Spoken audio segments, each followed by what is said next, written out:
Il a donc raison, celui qui tourne à bonne fin ses efforts, si modeste soit-il. Car sa négligence pourrait passer sous silence une chose qui plus tard pourrait plaire.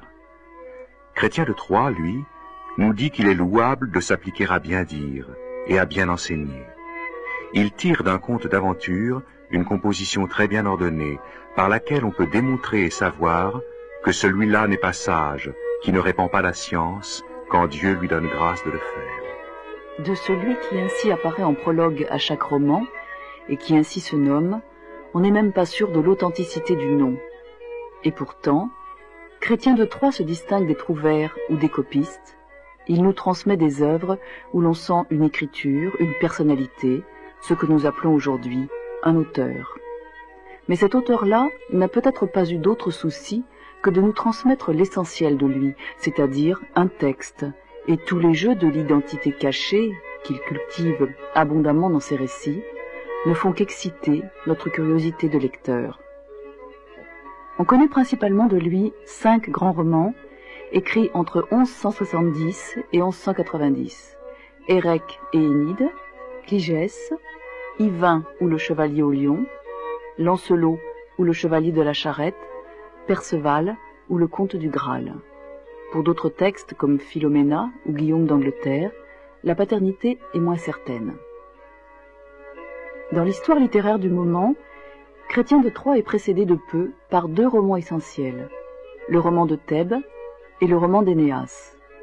Ensuite, près d'un siècle plus tard, vers 1230, un texte d'une ampleur considérable, que l'on a appelé le Lancelot en prose, s'écrivit en prenant sa source dans les octosyllabes du Lancelot et du Perceval de Chrétien de Troyes.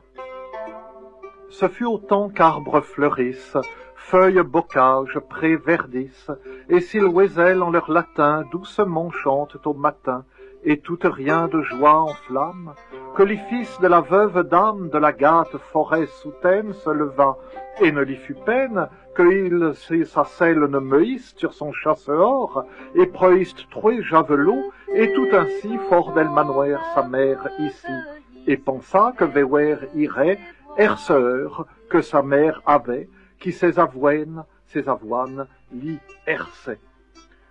Bœufs 12 et 6 herses avaient. Ainsi en la forêt s'endormait. Il est ici question du bonheur de la lecture, du bonheur de suivre un personnage dont Chrétien de Troyes a déjà inventé le point de vue et l'intériorité, de se perdre avec lui dans les forêts obscures, d'y rencontrer des êtres, des lieux ou des objets qui créent, comme dit Mireille de Maulx, la fiction de nos rêves, d'adhérer à un monde où le merveilleux se manifeste sans nous surprendre, où nous porte chevalerie et amour. N'écrit-il pas Chrétien de Troyes, tous deux parlaient d'amour, car s'ils avaient parlé d'autre chose, c'eût été de leur part une bien folle occupation. Et nous voilà soudain sensibles, par la prouesse et la geste héroïque, à la technique et à l'art du maniement de la lance, à ce code social du Moyen-Âge où l'auteur nous implique. Mireille de Maulx.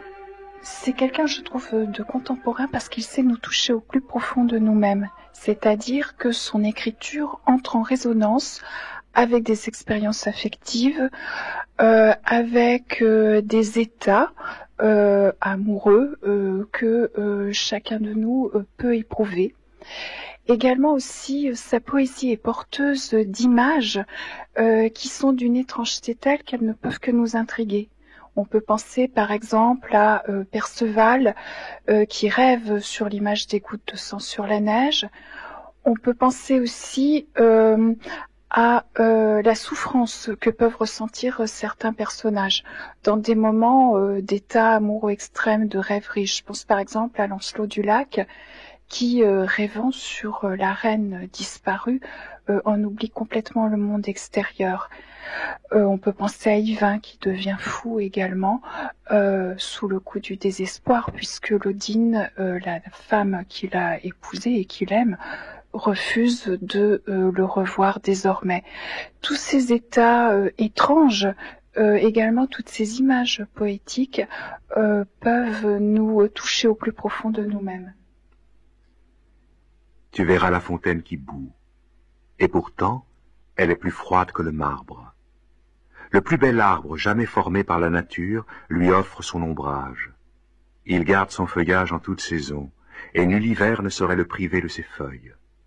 Un bassin de fer y pend, lui-même suspendu à une chaîne si longue qu'elle descend jusque dans la fontaine.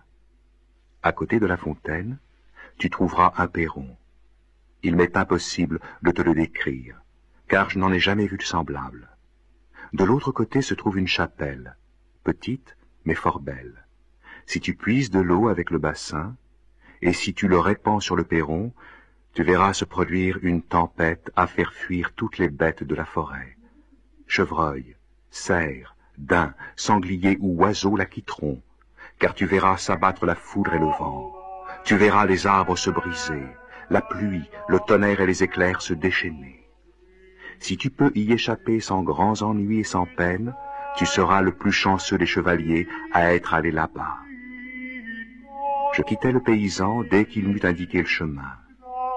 L'heure de tierce s'était peut-être passée, et on devait être aux alentours de midi, quand j'aperçus l'arbre et la fontaine. Je sais parfaitement que l'arbre était le plus beau pin qui eût jamais poussé sur la terre. À mon avis, jamais une goutte de pluie, même s'il avait plu assez fort, n'aurait pu le traverser. Elle aurait plutôt coulé par-dessus. Je vis le bassin qui pendait à l'arbre. Il était de l'or le plus fin jamais vendu dans une foire. Quant à la fontaine, vous pouvez me croire, elle bouillonnait comme de l'eau chaude. Son perron, d'une seule émeraude percée comme une outre, était soutenu par 4 rubis plus flamboyants et vermeils que le soleil du matin se levant à l'Orient. Je ne vous raconterai pas le moindre mensonge à ce propos en toute connaissance de cause. Le spectacle merveilleux de la tempête et de l'orage me plut, et à cause de lui, je ne me considère plus comme quelqu'un de raisonnable, car je devrais me repentir sans tarder, si cela était possible, d'avoir arrosé la pierre percée avec l'eau du bassin. J'en avais trop versé, assurément, car je vis le ciel si déchiré qu'en plus de 14 endroits, les éclairs me frappaient les yeux, alors que les nuées jetaient pêle-mêle pluie, neige et grêle.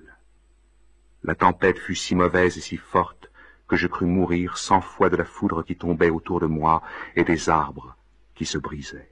Je pense aussi à ces moments d'étrangeté que l'on trouve dans les textes.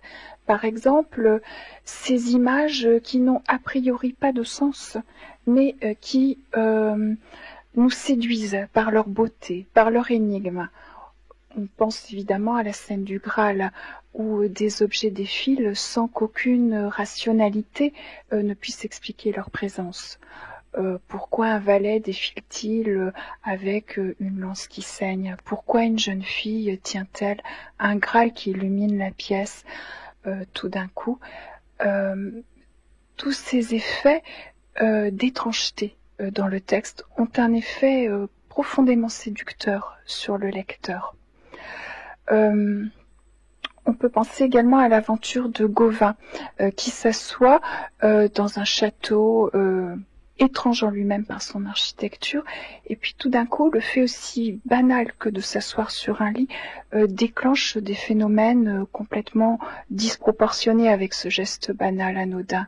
Une pluie de flèches sort du plafond, les cordes du lit grincent, des clochettes tintent, un animal, un lion furieux ensuite, sort d'une pièce après qu'un vilain a tapé contre une porte. Tous ces faits absolument irrationnels, disposés là dans le texte sans qu'il y ait aucune explication, provoquent chez le lecteur une interrogation, également, je crois, une séduction poétique. Son imaginaire est profondément appelé par ces images. Philippe Walter, en vérité, on ne sait pas grand-chose de Chrétien de Troyes, pour ainsi dire rien d'ailleurs. Ah non, alors ça, évidemment, il y a un gros mystère Chrétien de Troyes. Depuis très longtemps, on essaye de cerner ce personnage, essayer de savoir quand il a vécu, sa date de naissance, sa date de mort, et pour l'instant, nous n'avons toujours pas trouvé de documents irréfutables qui nous permettent de découvrir quelle est sa véritable personnalité, à quelle époque il a vécu, même si on peut bien sûr quand même aujourd'hui trouver des éléments qui nous permettent de donner des dates précises pour sa vie et sa mort. On pense qu'il a vécu qu'il est né vers 1120, 1130 et qu'il a dû mourir un petit peu après 1180. C'est-à-dire que sa vie s'étend sur à peu près une bonne partie du XIIe siècle, qui est une époque très importante et très intéressante au plan de la culture occidentale et de notre tradition littéraire, puisque c'est les moments où on voit apparaître les premiers textes romanesques, les premières œuvres, les grandes œuvres littéraires qui sont écrites donc en langue vulgaire, alors que jusqu'alors on écrivait toujours en latin.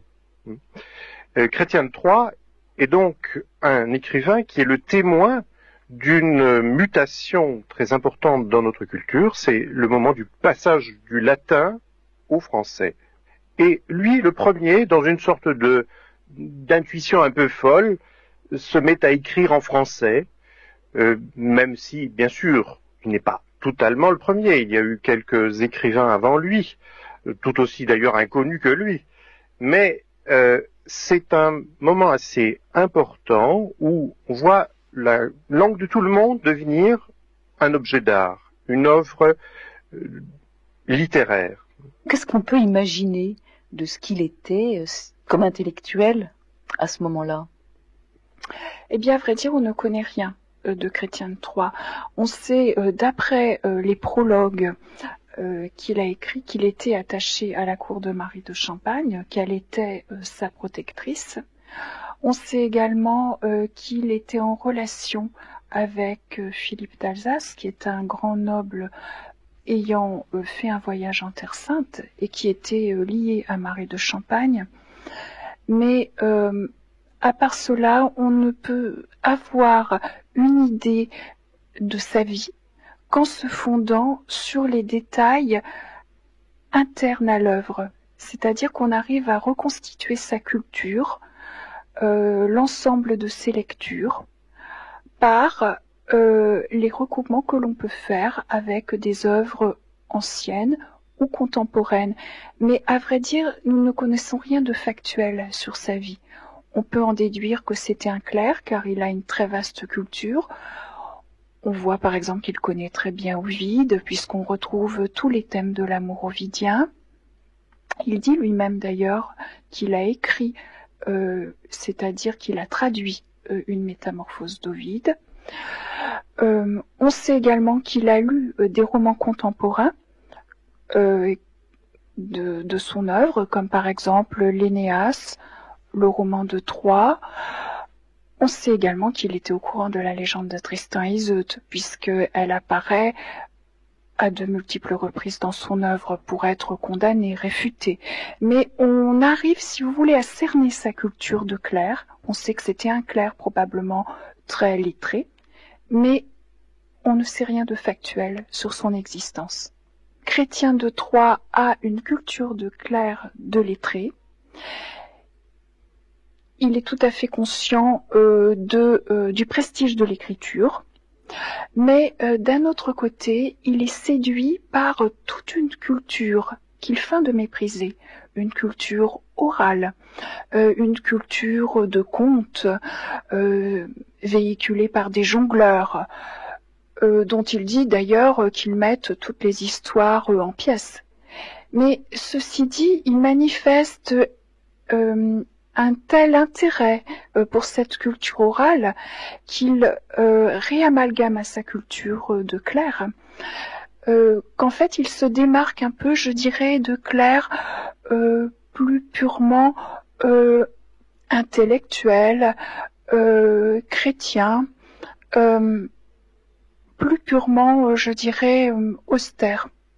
On peut dire qu'il y a chez Chrétien parfois une fantaisie, une désinvolture qui peut le démarquer de certains poètes, ou alors on peut même dire par exemple que dans le traitement de certains thèmes qui seront repris ultérieurement, comme par exemple le mythe du Graal, eh bien Chrétien de Troyes, lui, c'est resté beaucoup plus énigmatique, ne christianise pas, ne va pas plaquer une culture vraiment chrétienne qui était probablement la sienne.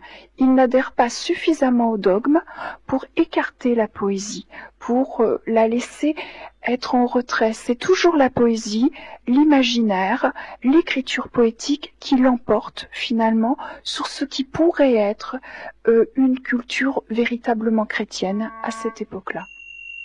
Celui qui fit Érec et Énide, et les commandements d'Ovide, qui mit en roman l'art d'amour, qui fit la morsure de l'épaule, le roi Marc et Iseux la blonde, la métamorphose de la huppe, de la ronde et du rossignol, commence un nouveau conte sur un jeune grec appartenant au lignage du roi Arthur.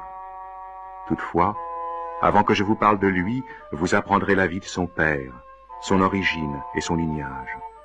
Il était si preux, et d'un cœur si brave que pour conquérir prix et louange, il quitta la Grèce pour l'Angleterre, qu'on appelait alors la Bretagne. Cette histoire que je veux vous raconter, nous la trouvons écrite dans un des livres de la bibliothèque de l'église Saint-Pierre à Beauvais. C'est de là que fut extrait le conte dont Chrétien se servit pour écrire son roman. Le livre, fort ancien, garantit la vérité de l'histoire. On peut alors d'autant mieux y croire. Michel Zinc, tout le monde est d'accord pour dire que Chrétien de Troyes marque la naissance du roman. Alors, de quelle manière, vous, pourriez-vous dire qu'il initie le style du roman? Oui, il marque la naissance du roman au sens moderne. C'est-à-dire qu'avec Chrétien de Troyes, il y a une sorte de rencontre entre le sens du mot roman au XIIe siècle et le sens très différent, finalement, que nous donnons au mot roman. Roman, dans l'ancienne langue, c'est la langue romane, la langue vulgaire, le français, mettons, ou l'occitan, par opposition au latin. Et, donc c'est un récit? C'est un récit, ça peut être n'importe quoi en langue romane. Le mot s'est spécialisé très vite pour désigner des récits, et d'abord des récits traduits ou adaptés du latin. Et enfin, j'entre pas dans la démonstration qui serait longue et ennuyeuse, mais à mon avis, je peux me tromper, ce mot qui désignait une langue s'est spécialisé pour désigner une certaine forme littéraire, parce que c'était une forme littéraire en roman, en langue vulgaire, par opposition au latin. Cette œuvre littéraire était le résultat de ce qu'on appelait à l'époque une mise en roman, c'est-à-dire une traduction. De sorte que les premières œuvres qui portent le nom de roman se raccrochent à des modèles qu'il traduit, se raccrochent à une sorte de fidélité. Et Chrétien de Troyes introduit, si je puis dire, une sorte de désinvolture. Lui ne s'accroche pas à ses sources. Lui revendique l'invention. Mais le résultat est là. Un récit d'imagination, comme nous dirions, eh bien cela, et qu'on appelle roman, ça, c'est une invention de Chrétien de Troyes. Jusqu'au roman, mettons jusqu'au milieu du XIIe siècle, toute la littérature en langue vulgaire est une littérature chantée. Le roman est le premier genre écrit, en vers à l'époque, mais un genre écrit. C'est donc un genre plus intellectuel, c'est un genre plus réflexif que les genres qui existaient précédemment.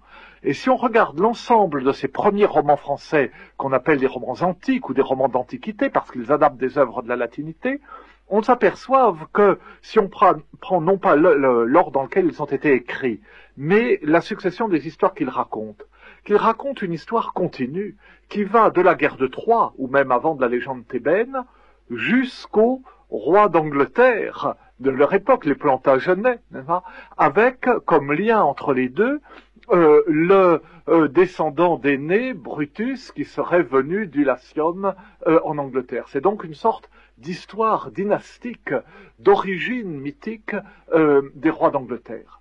Mais au moment où ils arrivent en Angleterre, ils tombent sur ce personnage qu'est le roi Arthur, sur ces histoires qui remontent au Moyen-Âge, sur ces histoires qui ne sont pas assurées comme les histoires de l'Antiquité. Ils tombent dans les brumes et les mystères de Bretagne. À ce moment-là, plus personne ne peut jurer que c'est vrai, plus personne ne peut faire semblant de croire que c'est entièrement vrai, et c'est ainsi qu'ils sont amenés à revendiquer non pas la vérité mais la fiction, et du coup, il faut bien tout de même donner une raison, dire le roman, et la vérité qu'il revendique est celle du sens. Et ça, c'est la découverte de Chrétien de Troyes. C'est ce que fait Chrétien de Troyes.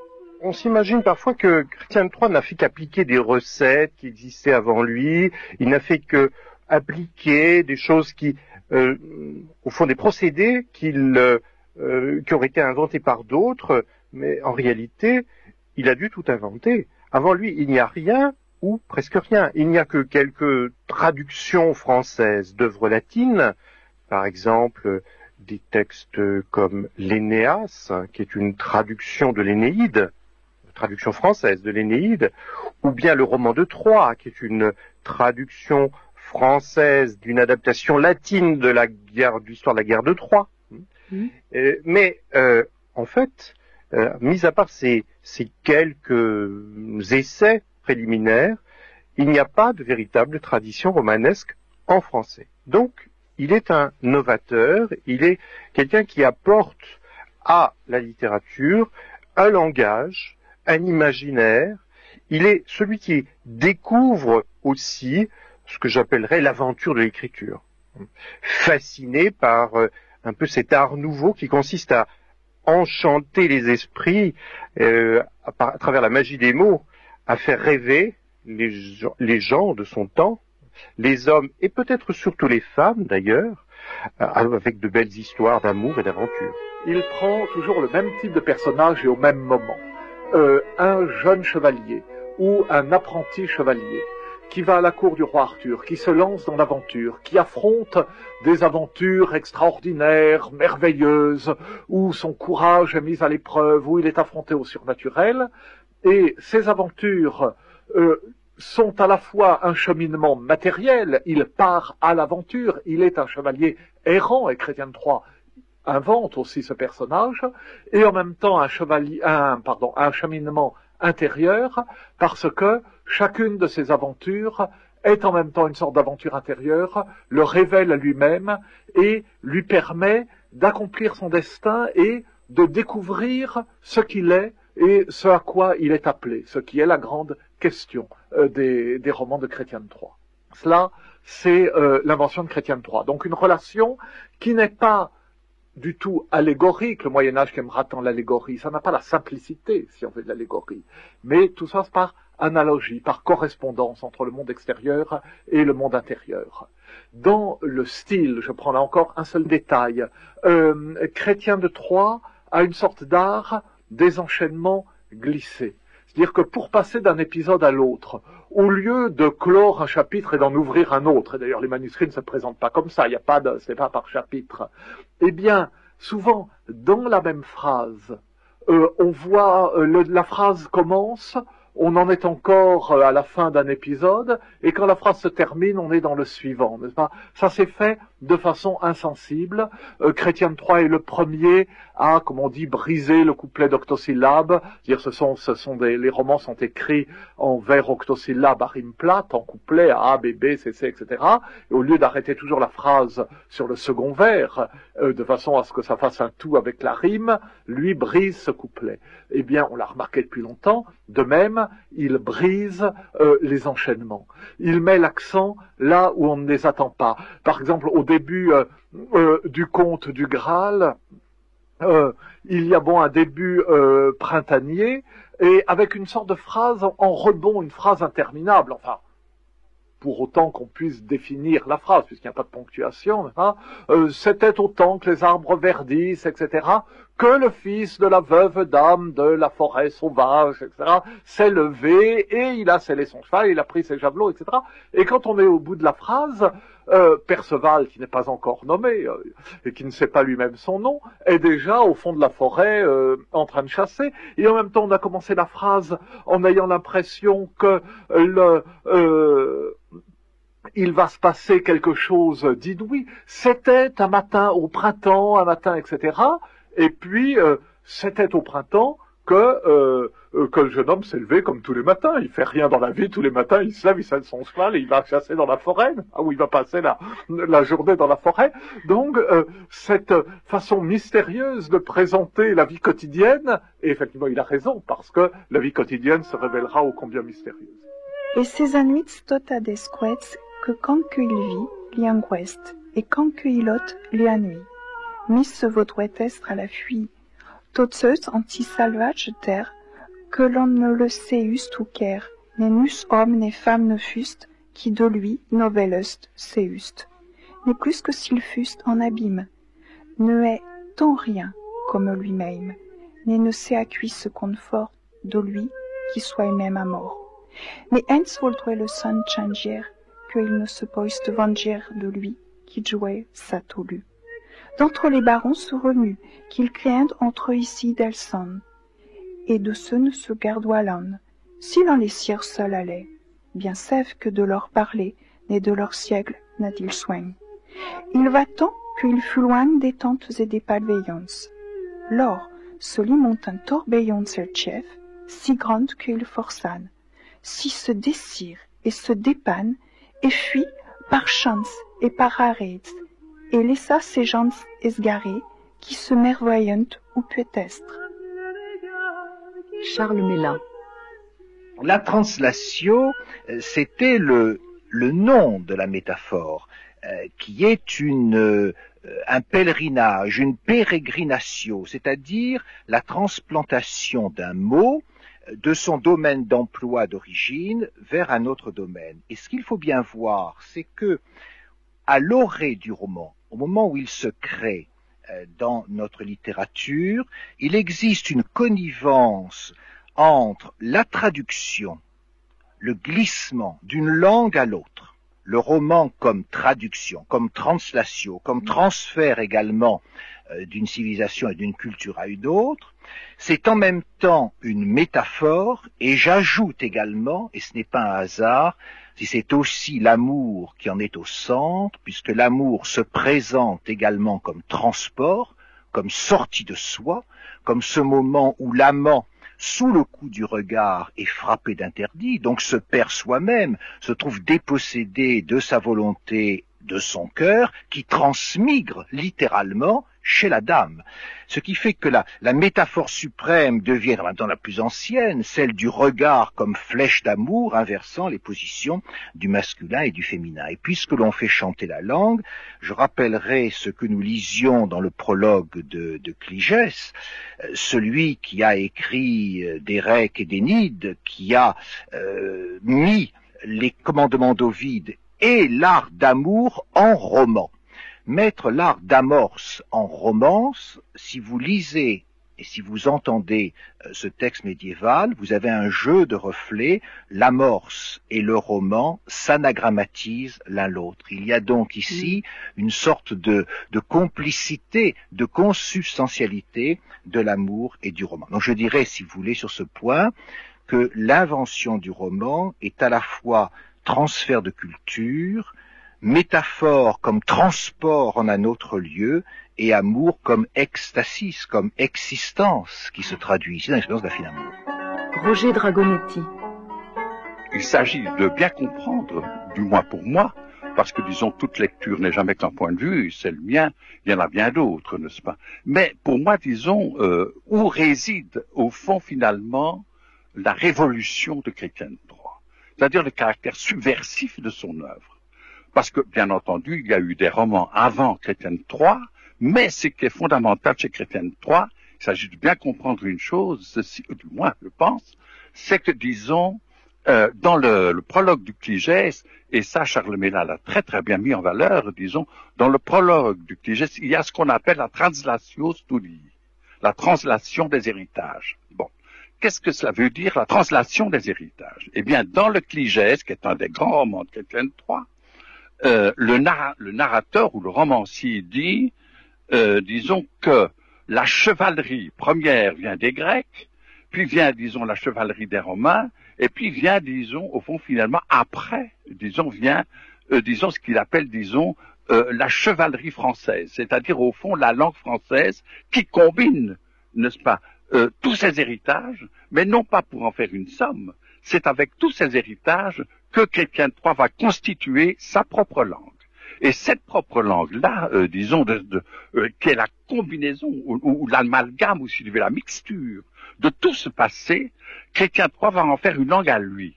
Autrement dit, je reprendrai ici la formule de Mallarmé, qui est à mon avis excellente, n'est-ce pas, pour définir la modernité de Chrétien III, c'est ce qu'il fait, c'est tout recréer avec des réminiscences.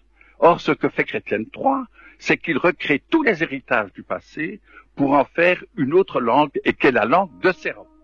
Vous parlez, Philippe Walter, de l'aventure de l'écriture. Chrétien de Troyes est en fait en quête lui aussi de quelque chose, non?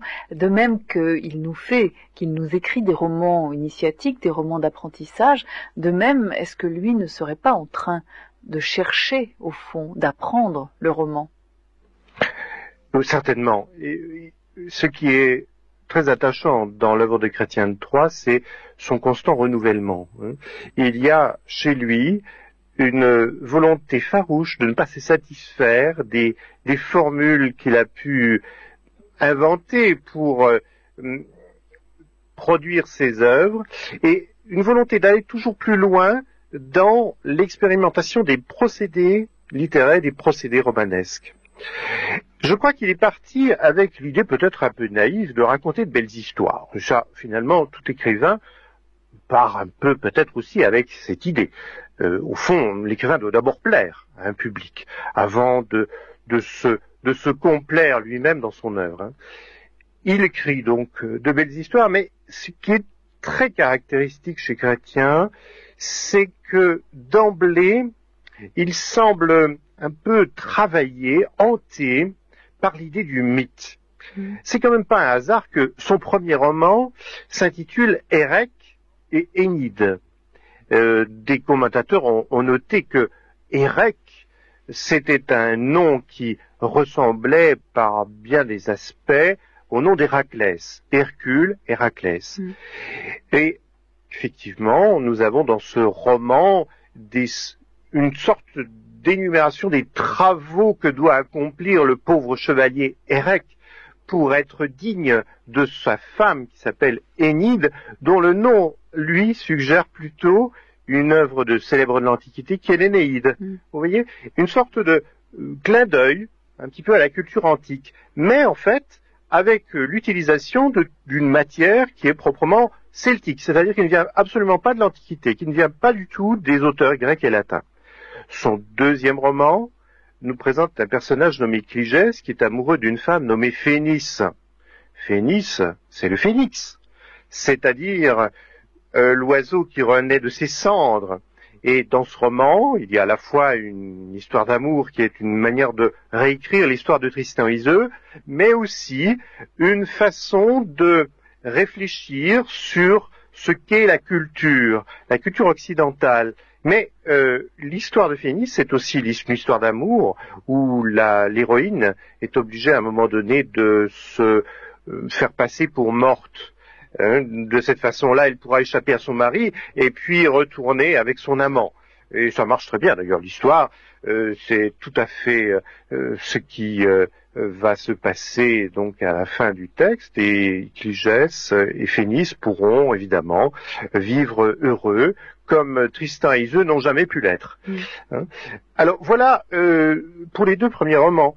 L'histoire de Yvain ou celle de Lancelot nous présente aussi des épisodes qui ressemblent étrangement à des descentes aux enfers, à des entrées dans des mondes terrifiants, dans des mondes où nul n'ose jamais s'aventurer. Oui, le monde de la nature, c'est le monde sauvage. C'est le monde sauvage, le monde fantastique, le monde qui fait peur, le monde hostile. Oui, et Lancelot va délivrer la reine Guenièvre qui a été enlevée par un méchant seigneur qui est en fait un roi de l'autre monde, un roi de l'au-delà. Et pour la délivrer, il est obligé de franchir une épée tranchante où il va d'ailleurs se blesser gravement. Et il va ainsi, comme Orphée, partir en quête de son amante, dans l'autre monde, pour la ramener dans le monde des vivants. Il y a une sorte de schéma fondamental de voyage dans l'autre monde, ce qui arrive aussi d'ailleurs chez Yvain. Je crois que, en fait, Chrétien de Troyes est parti d'une sorte d'idée du conte, et il a découvert le mythe comme secret de la littérature. Il a découvert que la littérature, pour exister dans toute sa plénitude, avait besoin de créer des mythes. Et cela, il l'a fait dans son dernier roman. Mais ce qui est nouveau dans le Conte du Graal, c'est que Chrétien de Troyes, pour une fois, invente un mythe qui n'est pas du tout l'héritier d'un mythe antérieur, mais qui est, on peut le dire, le mythe romanesque par excellence, puisque d'une certaine façon, la quête du Graal, c'est aussi la quête du roman, la quête de la parole romanesque. Je dirais que le premier roman, le premier pas qui est accompli, n'est pas accompli par Chrétien de Troyes. J'aimerais un peu présenter les entours de Chrétien, ce qui est un peu avant et ce qui est un peu après, n'est-ce pas? Ce qui précède Chrétien, c'est justement le roman de Thèbes. Le roman de Thèbes ne prend pas par hasard cette histoire comme, je puis dire, le thème inaugural de cette nouvelle matière littéraire. De quoi s'agit-il dans le roman de Thèbes? On reprend ce qui fait, je dirais, ce qui fait l'emprise, qui étreint toute condition et toute réalité humaine. Et pour le Moyen-Âge, c'est très simple. Au départ, il y a Édipe, pour ses fils que nous sommes. Et par rapport à cette histoire édipienne, qui est une histoire déjà donnée, c'est-à-dire qui conduit à la catastrophe, du fait du péché édipien, les fils d'Édipe vont forcément vers la mort, la ville de Thèbes sera détruite, Grecs et Thébains se détruiront réciproquement. Et c'est par rapport à cette course à l'abîme, cette marche qui est déjà prédéterminée, que quelque chose d'autre est en train de s'inventer avec l'amour, justement, comme une sorte d'autre récit. Il y a un certain jeu, un autre lieu qui apparaît dans le roman. Puisque Polynice a eu comme père Édipe, il va rencontrer un autre père, le roi des Grecs, Adraste. Puisque l'amour d'Édipe pour Jocaste c'est un amour fatal et malheureux, Polynice va auprès d'Adraste rencontrer deux autres figures féminines d'une extrême beauté, quasiment féerique, qui sont les filles du roi Adraste. Puisque Polynice voue une haine mortelle à son frère Éthéocle, il va rencontrer Antidée, une sorte de compagnon qu'il combat d'abord et avec lequel il se lie d'amitié. Donc une véritable amitié, un véritable père, un véritable amour sont en train de s'inventer, et c'est l'invention médiévale du roman de Thèbes, en marge, à côté, en déplacement de l'histoire thébaine. Et du même coup, je dirais que le roman est une tentative aussi de civiliser, d'humaniser, de conquérir un ordre humain sur les puissances de mort et de destruction. Oui. Enfin, ce que nous dit le roman de Thèbes, c'est que le monde court à sa perte, que c'est inéluctable, que selon le péché qui est le péché d'Édipe, nous ne pouvons pas éluder cette mort. Eh bien, et d'ailleurs, c'est ce qui se passera après la parenthèse représentée par les romans de Chrétien de Troyes. Que retrouve-t-on après? La fin du roi Arthur, la mort d'Arthur. De toute façon, nous ne parviendrons pas à éluder ce qui sera au terme le parricide de Mordred à l'égard de celui qui est son vrai père, à savoir Arthur, après une tentative d'enlever la femme interdite, à savoir la reine. Donc on retrouve dans la mort le roi Arthur à la fin du Lancelot en prose, on retrouve ce qui avait été au point de départ, n'est-ce pas? C'est-à-dire ici l'histoire édipienne. Mais entre-temps, comme une sorte de bouffée, comme je dirais un peu cette rêverie, ce palais de verre que Tristan fait revivre sous les yeux d'Iseux dans La folie Tristan, il y a une sorte de bouffée, de lumière, de cristal qui s'installe et qui représente l'invention romanesque, et là, tel au fond que la fine amour l'avait déjà au fond suggéré. Chacun voulut offrir ses services au champion selon l'usage. Mais personne n'avait reconnu Yvain, pas même la dame qui possédait son cœur sans le savoir. Elle le pria de lui faire le plaisir de séjourner chez elle jusqu'à sa guérison et celle de son lion. « Dame, répondit-il, je ne peux pas rester ici aujourd'hui tant que madame n'aura pas oublié sa rancune et sa colère envers moi. Alors seulement cesseront toutes mes épreuves. » J'en suis vraiment désolée, fait-elle. Je ne trouve guère courtoise la dame qui vous en veut. Jamais elle n'aurait dû fermer sa porte à un chevalier de votre mérite, à moins que celui-ci n'ait trop mal agi envers elle. Dame, quoi qu'il m'en coûte, tout ce qui lui plaît me plaît également, mais ne me lancez pas dans une longue discussion. Je ne dirai rien sur le délit et son motif, sauf à ceux qui les connaissent. Quelqu'un le connaît donc, en plus de vous deux? Oui, assurément, madame. Mais votre nom, s'il vous plaît, beau seigneur. Dites-le nous, et vous partirez quitte. Quitte, madame? Oh non, je dois plus que je ne saurais rendre. Toutefois, je ne vais pas vous cacher comment je me fais appeler. Si vous entendez parler du chevalier au lion, sachez que c'est moi. C'est le nom que j'ai choisi. Par Dieu, cher seigneur, comment se fait-il que nous ne vous ayons jamais vu et que votre nom nous soit inconnu? Madame, cela signifie que ma réputation n'est pas bien grande. J'insiste, dit la dame de Rechef. Si cela ne vous importune pas, j'aimerais vous prier de rester parmi nous. Je ne saurais le faire sans être auparavant certain de rentrer à nouveau dans les grâces de madame. Ce qui est le plus important dans l'écriture romanesque de Chrétien de Troyes, je crois que c'est l'art de l'image. C'est un écrivain qui a pensé par image.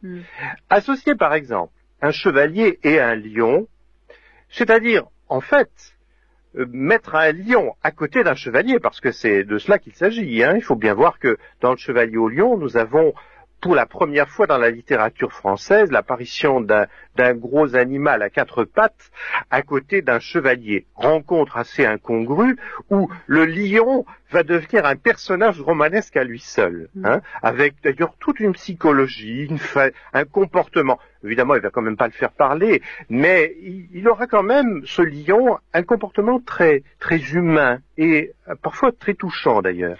Et cette association du lion et du chevalier est une invention absolument prodigieuse. Enfin, c'est quelque chose que personne à l'époque n'avait songé à exploiter. Et Chrétien de Troyes, lui, le fait. Il montre comment, au fond, un lion peut accompagner un chevalier dans des histoires, des épisodes tout à fait savoureux d'ailleurs, avec des combats, mais aussi des histoires un peu plus émouvantes. Oui, des moments tendres. Des moments tendres, où on va même voir, à un moment donné, le lion vouloir se suicider lorsqu'il va comprendre que son maître, qu'il avait défendu, d'ailleurs dans une circonstance un peu étonnante, lorsqu'il va voir donc que son maître va se trouver dans une mauvaise posture.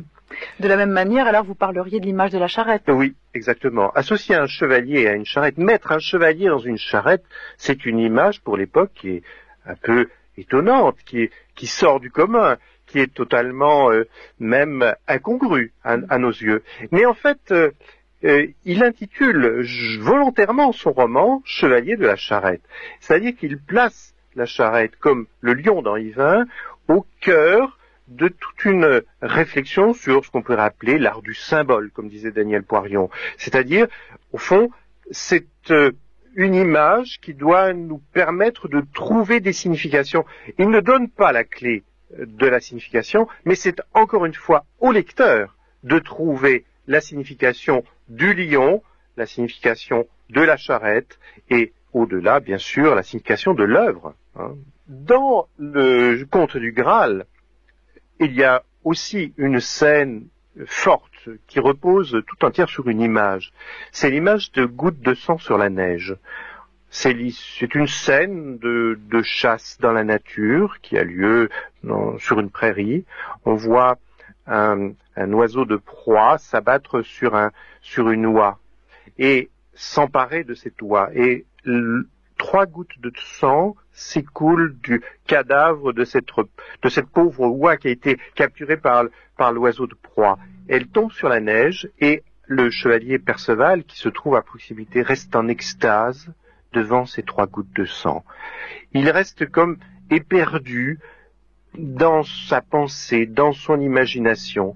Il reste sidéré par ce signe romanesque éminent, qui est en quelque sorte le centre de tout un épisode et sur lequel Chrétien de Troyes va évidemment aussi vouloir faire réfléchir son lecteur.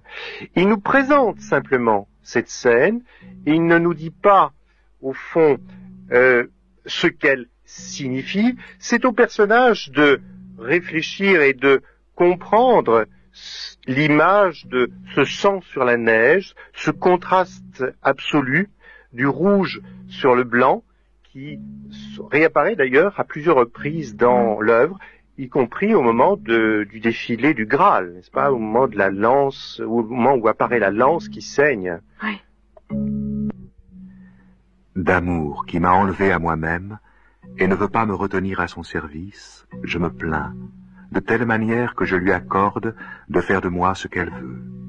Et pourtant, je ne peux m'empêcher de m'en plaindre, et je vais dire pourquoi. Car ceux qui la trahissent, je les vois souvent obtenir satisfaction. Et moi, avec ma bonne foi, je n'y réussis pas. Je ne bus jamais le breuvage dont Tristan fut empoisonné, mais plus que lui me font aimer fin cœur et bonne volonté. On doit bien m'en savoir gré, car jamais je n'y fus contraint, sauf que j'ai cru mes yeux, par la faute de qui je suis entré dans la voie dont je ne sortirai jamais, et je ne m'en suis pas repenti. Cœur, si madame ne te chérit pas, malheur à toi si tu la quittes pour cela. Sois toujours à sa discrétion, puisque tu l'as entrepris et commencé ainsi. Jamais, à mon avis, tu n'aimeras l'abondance, ni ne te laisseras troubler par la disette. Le bien que l'on attend est d'autant plus doux, et quand tu l'auras désiré plus longuement, il te sera plus doux de le goûter. J'aurais trouvé pitié à ce que je crois si elle se trouvait dans tout le cercle du monde, là où je la cherche. Mais je crois bien qu'elle n'y est pas, car jamais je ne fus paresseux ni lassé de prier ma douce dame. Je la prie et la prie encore sans succès, comme celui qui ne sait pas servir amour par plaisanterie, non plus que tromper.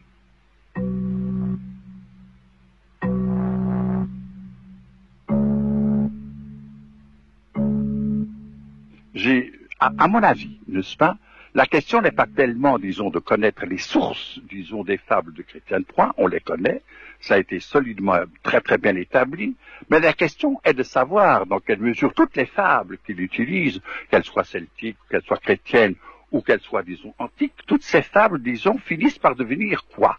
Elles finissent par devenir la métaphore d'une visée qui est unique dans Chrétien de Troyes. Quelle est cette visée? Eh bien, elle est celle-ci. C'est que Chrétien de Troyes va transformer en fable narrative la fine amour des troubadours. Et cela, dans tous ses romans, la quête narrative de Chrétien de Troyes, c'est la quête de l'amour au sens où les troubadours l'entendaient. À cette différence près que, n'oubliez pas d'abord, disons que Chrétien de Troyes est le poète lyrique d'un certain nombre de très très belles chansons, n'est-ce pas? Et puis qui s'en est fait les narrateurs. Or, le narrateur de la fine amour, la fine amour va, disons, développer dans sa narration, va développer dans ses contes, va développer dans ses récits, disons, le noyau lyrique de la grande tradition des troubadours, dont le premier est le conte de Poitiers. Et la grande lyrique des troubadours de la fine amour, disons, dont les troubadours sont les inventeurs, c'est cette chambre harmonique que Chrétien de Troyes va transposer dans ses romans, et même, disons, dans le conte du Graal, parce que c'est là où je veux en venir, donc toutes les grandes quêtes de Chrétien de Troyes, que ce soit Érec, que ce soit Cligès, que ce soit, disons, Érec ou Cligès ou Yvain, eh bien, toutes ces quêtes-là débouchent sur quoi? Ils débouchent sur l'authenticité d'une langue, et l'authenticité, le dire vrai de cette langue narrative, pour Chrétien de Troyes, c'est la langue vraie de la fine amour. Mais, disons, et dont alors, et c'est là où je veux en venir, et dont le Graal est au fond la sacralisation. Je veux dire par là ceci, c'est que le Graal de Chrétien de Troyes est la sacralisation, finalement, de la fine amour, et non pas, disons, une théologie. C'est-à-dire, au fond, je veux dire par là ceci, c'est que, disons, Chrétien de Troyes, disons, sacralisant les lettres, ouvre le champ de la narration, un champ ouvert de la narration à quelque chose, disons, qui relève du roman. Et c'est là la révolution de Chrétien de Troyes, c'est que le roman est un champ narratif ouvert qui permet d'accueillir toutes les conceptions doctrinales, y compris la théologie du verbe incréé, mais disons, toutes ces formes doctrinales sont finalement prises dans le champ narratif, et c'est le roman qui devient, en un certain sens, le Graal véritablement du récit. Chrétien de Troyes, pour vous, Roger Dragonetti, c'est celui qui écrit le roman initiatique du roman. C'est un petit peu ça? Oui, c'est ce que je voulais dire, madame. Je voulais dire simplement ceci, c'est que le Graal est le roman de tous les romans, puisque, en un certain sens, roman de tous les romans, parce que le réceptacle du conte du Graal, c'est véritablement le fameux vase, ou si vous voulez, le fameux vaisselle, qui, disons, reste en vie, peut-on contenir absolument toutes les doctrines possibles et imaginables. Simplement que toutes les doctrines, et Dieu sait si on a donné plusieurs interprétations au conte du Graal, n'est-ce pas? Mais ce vase peut se remplir et se vider de toutes les interprétations, par exemple, disons, l'interprétation cistercienne, chrétienne, mais aussi d'autres interprétations, simplement que le Graal est ce qui ne se dit jamais du discours. Ouais. Le Graal est ce qui est tu dans le texte, et toutes les déterminations qui se donnent du Graal dans le texte ne sont jamais, en un certain sens, que des déterminations dont aucune ne parvient à épuiser le grand secret du Graal. Autrement dit, pour résumer très vite mon propos, le Graal, c'est le secret. Je crois que s'il est un écrivain important pour nous encore aujourd'hui, c'est parce qu'il a eu une intuition totalement géniale. Il a pensé que l'œuvre littéraire n'était pas simplement une affaire de l'écrivain au texte, mais que c'était aussi une affaire qui allait du texte vers le lecteur, et qu'il implique fondamentalement le lecteur dans son acte créateur. Et ça, c'est particulièrement vrai pour son dernier roman, Le Conte du Graal, où nous nous sommes amenés à projeter notre interprétation. L'œuvre est suffisamment ouverte au sens, elle est suffisamment ambiguë pour que le lecteur soit en quelque sorte interpellé à projeter son propre sens sur le texte.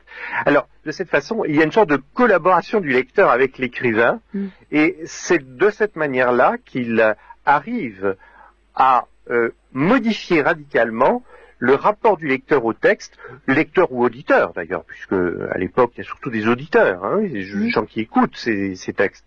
Et il arrive à les impliquer dans l'œuvre en leur laissant croire que finalement ils sont eux aussi, d'une certaine façon, les auteurs du texte. Par exemple? Alors, par exemple, le Conte du Graal, justement.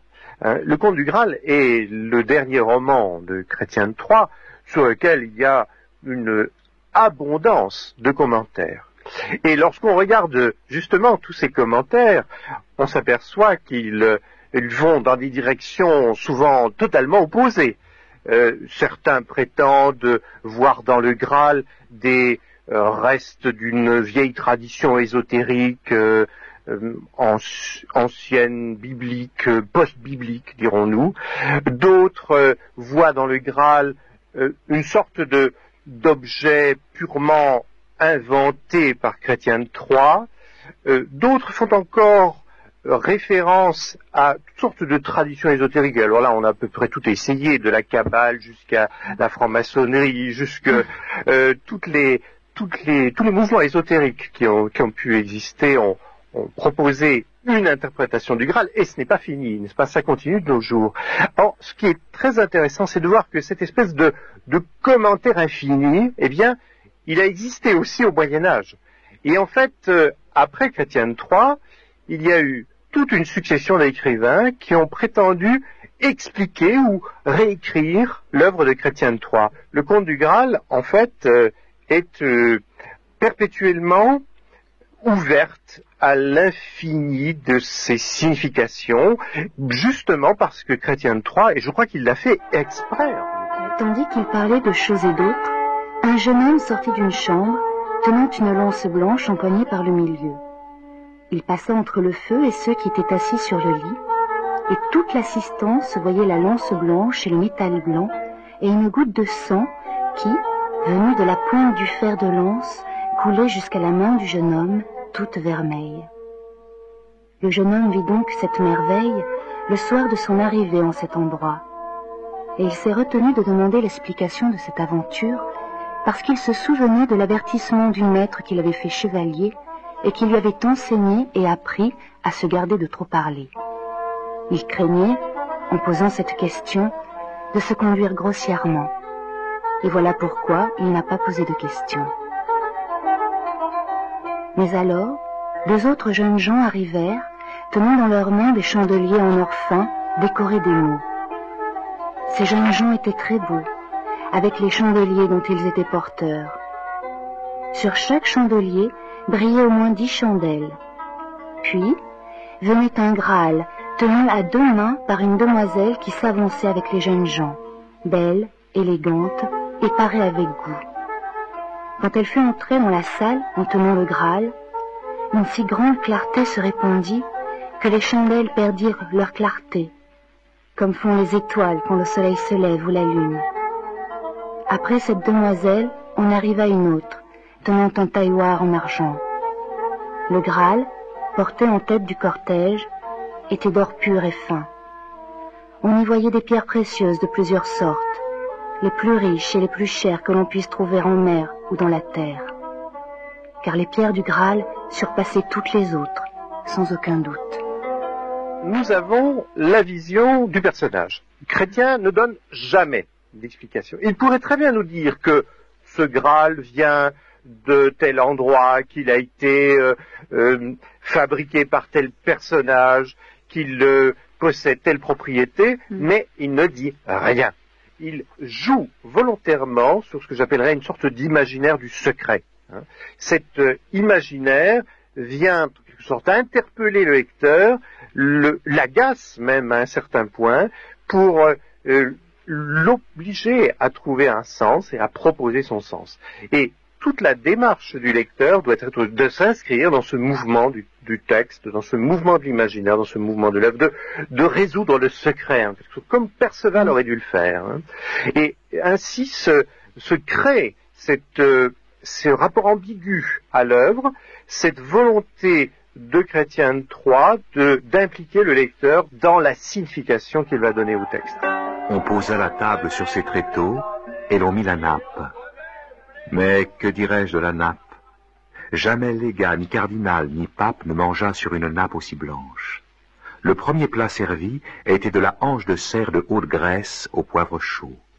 Comme boisson, vin clair et vin râpeux à volonté, servis dans les coupes d'or. Devant eux, un serviteur découpa la hanche de cerf au poivre qu'il avait disposée à portée de main sur le tailloir d'argent. Puis, il leur présenta les tranches sur un gâteau entier. Le repas fut donc raffiné et excellent. De tous les mets dont il est d'usage de servir rois, comtes et empereurs, furent régalés ce soir-là le noble seigneur et le jeune homme qui partagea son repas. Ensuite, tous deux eurent une conversation à la veillée commune. Les serviteurs préparèrent les lits et les fruits pour le coucher. Il y en avait d'une rare qualité: dattes, figues, noix muscade, poires, grenades et pour finir, des électuaires faits de gingembre d'Alexandrie, de pleuris, de stomaticum, de résomptif et d'arconticum. Après, ils burent de bonnes liqueurs, vin aromatisé sans miel ni poivre, vin de mûre et sirop clair. Il y a le choix d'une langue romane. Oui. Où vous dites que c'est effectivement une langue du désir. C'est la langue qu'on mange, n'est-ce pas? C'est-à-dire que ce que Chrétien de Troyes, là encore, il est révolutionnaire, n'est-ce pas?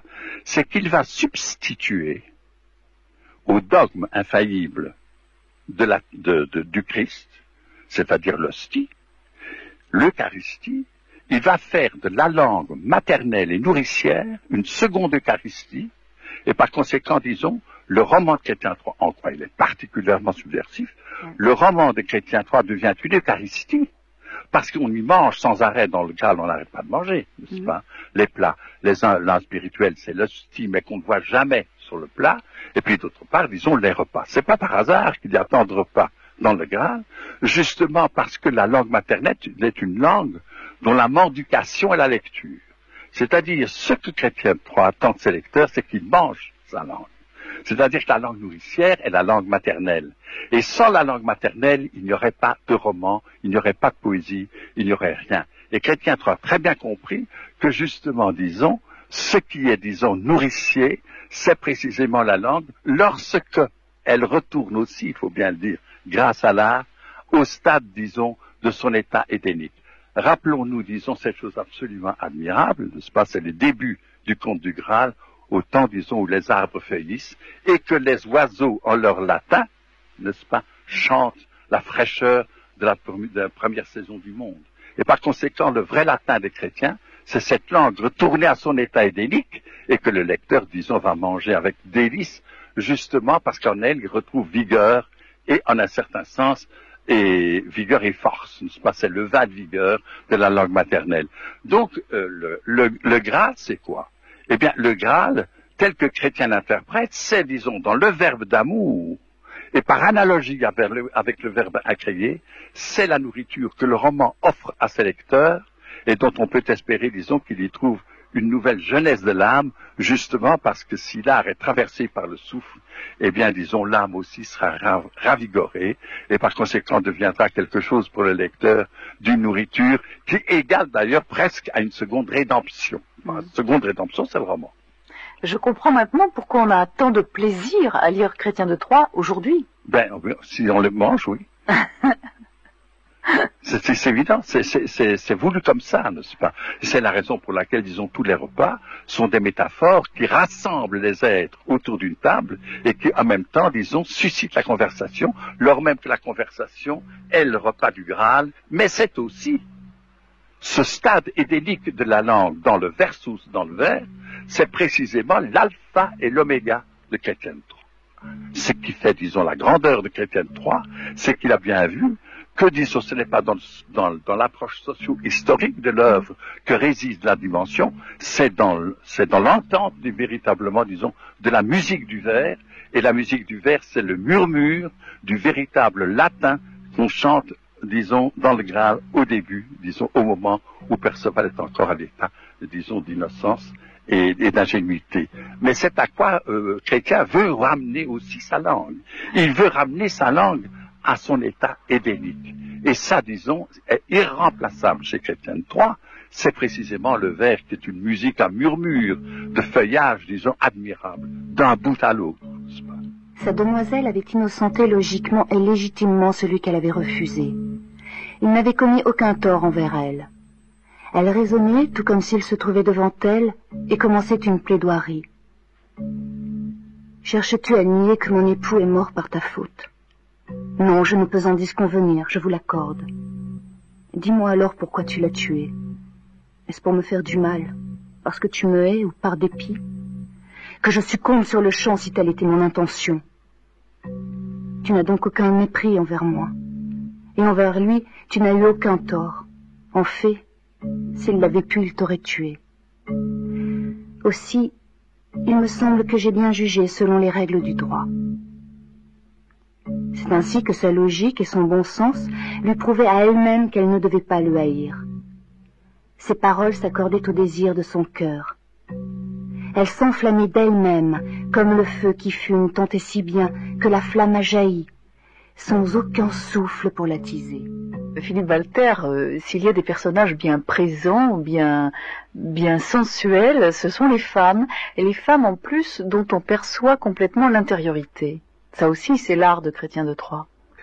Alors, l'intérêt principal de l'œuvre de Chrétien de Troyes est certainement d'avoir placé le personnage féminin presque à égalité avec le personnage masculin. Et ça, c'est sensible dès le premier roman de Chrétien de Troyes. J'ai dit qu'il s'intitulait Érec et Énide, c'est-à-dire que c'est en fait l'histoire d'un couple, d'un homme et d'une femme.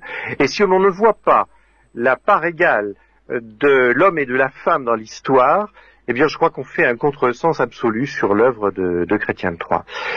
Alors, les personnages féminins chez Chrétien de Troyes sont des personnages qui sont aussi souvent mystérieux, mais d'une certaine façon aussi plus déterminants dans le rôle, dans l'aventure elle-même. Je veux dire que c'est souvent à cause des personnages féminins que l'histoire peut trouver un dénouement, qu'on va se tirer d'une mauvaise situation ou d'une impasse de l'histoire, ou bien qu'on va finalement trouver la clé d'une énigme. Le personnage féminin est toujours au fond, au cœur de l'œuvre pour, je dirais, la parachever, pour lui donner le véritable point final, le véritable sens. Le breuvage est limpide, sain et plein de bonnes épices. Ignorant les effets du breuvage, il le verse dans la coupe de cristal qu'il dépose devant l'empereur. L'empereur, qui a une grande confiance en son neveu, prend la coupe et boit un grand trait. Aussitôt, il ressent une vigueur qui descend de sa tête dans son corps et qui remonte de son corps vers sa tête. Elle s'empare de toute sa personne, sans lui faire le moindre mal. L'empereur était à présent dupé. Il y eut beaucoup d'évêques et d'abbés pour bénir le lit nuptial d'un signe de croix. À l'heure du coucher, l'empereur, comme il le devait, se mit au lit avec sa femme. Comme il le devait, ai-je dit? Non, j'ai menti, car il ne baisa pas sa femme. Il ne la sentit même pas. Tout d'abord, elle s'éloigna de lui et il ne put l'approcher, car aussitôt il tomba de sommeil. Il dormait et rêvait, et pourtant il croyait veiller. Il se donnait beaucoup de mal pour caresser la jeune femme. Elle lui opposait de la résistance et défendait sa virginité. Il l'implorait et l'appelait bien tendrement sa douce amie. Il croyait la tenir et ne la tenait pas, car il jouissait du néant, tenait du néant, baisait du néant, tenait du néant à nouveau, parlait au néant, voyait du néant, embrassait le néant, se querellait avec le néant, luttait avec le néant. Assurément, la potion qui le travaillait et l'agitait ainsi avait été bien concoctée. Il se fatiguait beaucoup pour rien, car il s'imaginait avoir pris la forteresse. Il s'en vantait même, et tombait de fatigue et d'épuisement. Voilà ce qu'il croyait et ce qu'il pensait. Je vous l'ai dit une fois pour toutes, il n'a jamais connu d'autre jouissance. Chrétien III est un musicien de la langue, essentiellement. C'est pas du tout celui qui a, disons, inventé une langue celtique ou inventé une langue... Non, il a inventé la langue de la Finamore. Or, je ferai remarquer, disons, que la langue de la Finamore n'est pas une langue morte. On continue toujours, au fond, finalement, à fonder la grande littérature sur ce que les troubadours appelaient, disons, la Finamore, n'est-ce pas? C'est-à-dire que la Finamore est une poésie de la langue et c'est un acte d'amour. Eh bien, chez Chrétien III, tous les romans sont des actes d'amour et d'autre part, disons, offrent au lecteur une nourriture que nous n'avons pas fini d'épuiser aujourd'hui, moins que jamais. Et je me suis dit un jour, il faut que je montre que l'œuvre de Chrétien III est d'abord et fondamentalement une partition musicale. Eh bien, j'ai fait un article qui s'appelle Sur Yvain, un des grands romans de Chrétien III. Et dans Yvain, disons, j'ai donné comme titre Le vent de l'aventure. Et dans Le vent de l'aventure, je me suis dit, est-ce que je retrouverais en écho le vent de l'aventure à travers toute la partition d'Yvain? Eh bien oui, on le retrouve, disons. Il y a les jeux, bon, c'est un peu difficile de le montrer comme ça. Il y a les jeux sur, par exemple, le scène, le sens, le sang, force année, etc., ou Chrétien III, avec une espèce, comme on dirait, d'oreille infaillible, disons, déduit, comme Isidore de Séville le faisait, mais trop théoriquement, déduit, disons, les affinités sonores les unes après les autres. Est-ce par hasard? Non, pas du tout. Et là, vous voyez l'extraordinaire modernité des Chrétiens de Troyes, et réside en ceci, c'est que Chrétien de Troyes, disons, pour Chrétien de Troyes, la langue ne cesse de s'écouter elle-même dans ses récits. La langue ne cesse de se parler à elle-même. Elle se fait sonner. Oui. Et par exemple, et il le dit. Que demande-t-il de ses lecteurs? Eh bien, au début d'Yvain, n'est-ce pas, c'est que la fiction théorique chez Chrétien de Troyes est toujours impliquée, insérée dans le texte. Toujours, disons, Chrétien de Troyes ne perd jamais l'occasion, disons, de réfléchir, au fond, son récit dans une théorie fictive. Exemple. Il y a dans Yvain deux narrateurs. Le premier narrateur s'appelle Calogrenant. Il n'a pas réussi son aventure et c'est Yvain qui va la poursuivre. Mais ce que je veux dire, c'est qu'il y a 100 vers consacrés à l'écoute du récit. Et là, disons, c'est Calogrenant, le narrateur, qui va raconter son aventure, qui dit « Cœur et oreille m'a porté ». Si, disons, le vent de l'aventure et si le vent de l'esprit ne traverse pas votre oreille pour aller jusqu'au cœur, vous n'entendrez rien à mon récit. En d'autres termes, ce n'est tout de même pas rien quand on dit les contes d'Arthur sont vains et plaisants. Il faudrait faire un long commentaire sur le mot vin. Nous, c'est sur le mot vin, n'est-ce pas? Mais c'est le creux résonnant, le néant créant musicien. Mais, il dit, si vous n'entendez pas de l'oreille du cœur ce que je vais vous raconter, il est inutile que vous écoutiez mon roman. Par conséquent, l'exigence de l'écoute chez Chrétien de Troyes n'est tout de même pas par hasard. on n'écoute pas rien.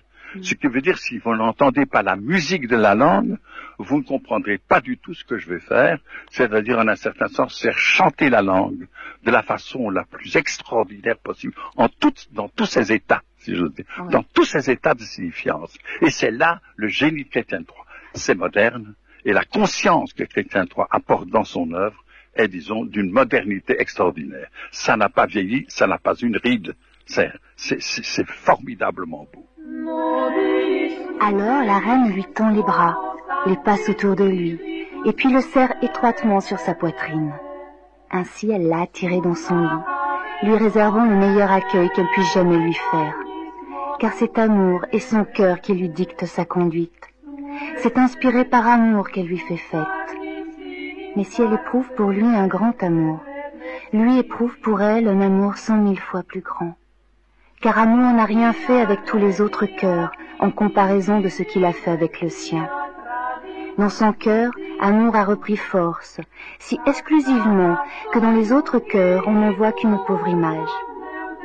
Maintenant, Lancelot a tout ce qu'il veut, puisque la reine accueille avec faveur sa compagnie et ses caresses, puisqu'il la tient entre ses bras comme elle le tient entre les siens. Ce jeu lui est si doux et si bon, ce jeu des baisers, ce jeu des sens, qu'ils ont connu une joie si merveilleuse qu'on n'en a jamais entendu décrire, jamais connu de semblable. Mais quant à moi, je n'en dirai pas davantage, car il est interdit à un conte d'en parler. C'est parmi les joies les plus prisées et la plus délicieuse, celle précisément pour laquelle le conte garde le silence et le secret. Lancelot eut beaucoup de joie et de plaisir toute la nuit. Moi, je lis Chrétien III en silence. Et en silence, j'entends très très bien ce qu'il veut dire. Et par conséquent, je n'ai pas besoin de me poser la question, est-ce qu'on prononçait ainsi ou ainsi ou ainsi. Vous savez, c'est un peu comme le vers de Racine. Si on écoutait les vers de Racine comme on le chantait au XVIIe siècle, je pense qu'ils ont ferait ça le vide. Et je crois que les grandes tragédies de Racine ont, disons, cette espèce de musique du silence que je retrouve également, disons, chez Chrétien III, n'est-ce pas? Le silence, regardez comme silence. Voulez-vous que je vous dise encore une chose? C'est que mes auditeurs, disons, relisent le prologue du Chevalier de la Charrette. Lorsque, disons, la dame de Champagne, disons, dont il fait l'éloge au début dans le prologue du Chevalier de la Charrette, n'est-ce pas? Lorsqu'il commence par faire l'éloge de la beauté de cette dame, il commence par énumérer toute une série d'hyperboles. Et ça finit ainsi, mais finalement, je n'en dirai rien. C'est-à-dire que nous arrivons à la conclusion que la beauté ne pourra jamais se dire qu'en négatif, c'est-à-dire en silence. Et le silence chez Chrétien III dans le Chevalier de la Charrette est absolument fondamental. Parce que, disons, justement, le chevalier, Lancelot, est, je ne vais pas dire le porte-parole de Chrétien III, mais c'est le héros de la fin à mort, que c'est s'il l'est, n'est-ce pas, mais qui garde perpétuellement, et pour cause, le silence de son amour. Il n'y a pas d'amour sans folie. Et la folie, disons, devient poésie, devient ce que les troubadours appellent la folie, disons, dans le poème, c'est le joy. Et le joy, c'est la joie du poème. Et la joie du poème, c'est Dionysiaque, c'est l'ouverture sur le monde, c'est la folie. Il n'y a pas d'œuvre sans grande folie. Ben, ça ne suffit pas. Il faut justement, disons, que la folie soit, d'une certaine façon, à la fois domestiquée et pas domestiquée. Et donc, par conséquent, disons, les grands maîtres cachent leur folie, mais elle est toujours présente, mais elle est retenue dans la mesure du verre. Et la mesure du verre, disons, c'est la folie, disons, qui est soumise, disons, à l'ordre supérieur du rythme.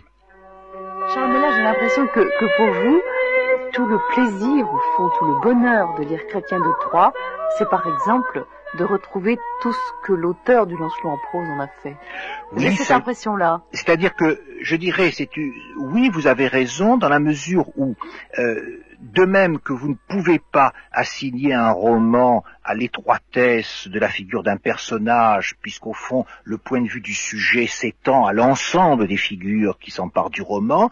De même, vous brisez les limites du roman parce que l'ensemble des œuvres de Chrétien se commente, se reprend et se développe, parce que l'ensemble de ses œuvres est la réécriture du roman antique, parce que l'ensemble de ses œuvres réécrivant le roman antique est à son tour réécrit et repris dans le Lancelot en prose. C'est une littérature, si je puis dire, où ils savaient se lire les uns les autres et porter toujours à un point plus brûlant ce qui avait été touché, avancé par le prédécesseur. Et c'est ça qui fait la richesse et la vie médiévale, qu'aucune histoire littéraire, d'ailleurs, ne fait apparaître. Il faut réécrire intégralement les histoires littéraires à cet égard, n'est-ce pas? Parce qu'elles sont tributaires de la notion de genre, ce qui ne tient pas, n'est-ce pas? On voit très bien le passage de l'épopée virgilienne, roman médiéval, et puis on voit très bien que la fine à mort est narrativisée. Donc tout ceci montre, et en même temps on ne pourrait pas séparer non plus des textes latins. Donc on ne peut pas, si vous voulez, couper cette littérature, la sectionner suivant les critères et les catégories qui ont été développés, disons, par les savants, pour des raisons légitimes ou pédagogiques, si vous voulez, ou de classification ou de typologie au fil des temps. Donc cette sorte de transversalité des œuvres en fait une sorte de lecture infinie, un ressassement infini. Et c'est ça aussi la modalité du Moyen-Âge. C'est une écriture qui est extrêmement féconde. C'est une écriture qui porte en elle une puissance permanente de renouvellement, avec le silence au cœur. Ça, je le reconnais aussi. Tard, le valet quittait le manoir de sa mère. Si vous voyez de près ou loin, dame qui d'aide aurait besoin, ou pucelle déconseillée, que votre aide leur soit donnée, dames et pucelles, servez, vous serez partout honorés. Mais si quelqu'une vous priait, prenez garde de l'ennuyer d'une chose qui lui déplaise. De pucelle à moult qui la baise, si le baiser elle consent, le surplus, je vous le défends. Le baiser. Mais si anneau elle a au doigt et vous le donne, eh bien, ma foi, alors, il sera bon et beau que vous emportiez son anneau. Son anneau. Mon fils, je veux vous dire aussi qu'en chemin, tout comme en logis, n'ayez longuement compagnon, que vous ne demandiez son nom. Son nom. Mon fils, aux prud'hommes parlez, et dans leur compagnie restez. Prud'homme ne mal conseille mis, ceux qui tiennent sa compagnie. Ils dorent et songent, et veillèrent cuide. C'est en grande poigne, et en estuide de la pucelle losangière. Et elle l'y faisoit dongière, et se descend comme pucelle, et s'il la prie, et s'il l'appelle, moute dolcement sa douce amie. Tenir la cuide, n'en tient mi, mais de néant est ta grande aise, car ni en tient, et ni en baise, ni en tient, à ni en parole, ni en doué, et ni en acole, à ni en tons, à ni en suite. Molte fut la poisons bien confite, qu'ici le travail est si de main. De néant est en si grande peine, car pour voir cuide, et si sans prise, qu'il est la forteresse prise, et devient lassette et recouette. Ainsi le cuide, ainsi le croit. Une vie, une œuvre. Chrétien de Troyes. Mixage, Pierre Mine, Jean-Marc Potry. Une émission de Simone Dweck, réalisée par Jean Couturier.